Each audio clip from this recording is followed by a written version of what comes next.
अस्सलामुअलैकुम दोस्तों, मैं हूं असलम आलम और आप देख रहे हैं गल्फ एक्सपर्ट।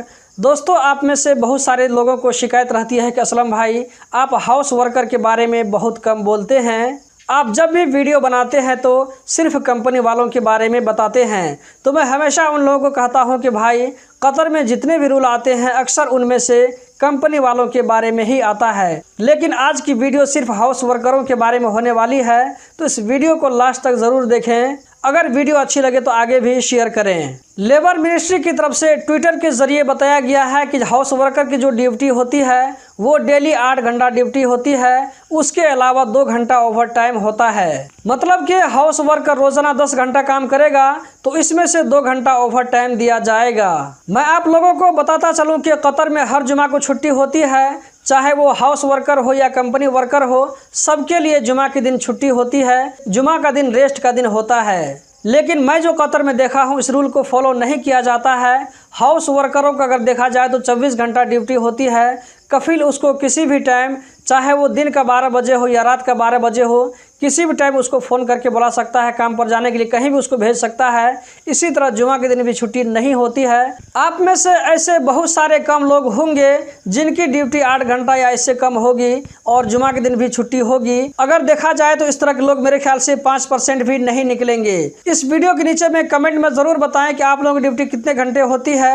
आप 8 घंटा काम करते हैं या 10 घंटा काम करते हैं, या ये कि हमेशा आपकी ड्यूटी लगी रहती है।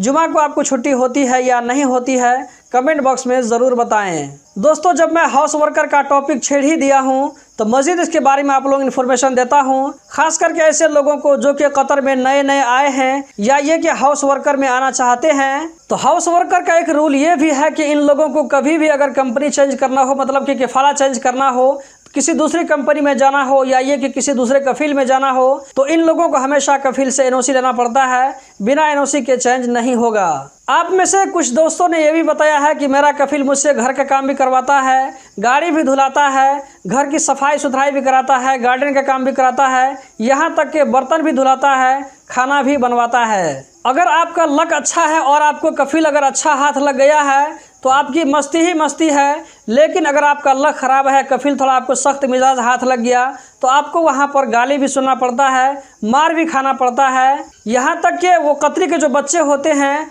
उन लोगों की बात भी आपको सुनना पड़ता है। हाउस वर्कर में काम करने वाले लोग अगर कैंसिल करके घर जाना चाहेंगे और दूसरी जगह आना चाहेंगे, अगर इसके कफील ने इसको एनओसी नहीं दिया तो 2 साल उसको वेट करना पड़ता है अपने मुल्क में। 2 साल वेट करने के बाद में इसका किसी दूसरी जगह वीज़ा निकलता है। तो दोस्तों, यही थी एक छोटी सी वीडियो हाउस वर्कर के बारे में। नेक्स्ट टाइम जैसे जैसे अपडेट आते रहेंगे आप लोगों के साथ में शेयर करते रहेंगे। उम्मीद करता हूँ कि ये वीडियो भी आप लोगों को ज़रूर पसंद आई होगी। अगर पसंद आए तो वीडियो को लाइक करके आगे भी शेयर करें। इस वीडियो को देखने का बहुत बहुत शुक्रिया।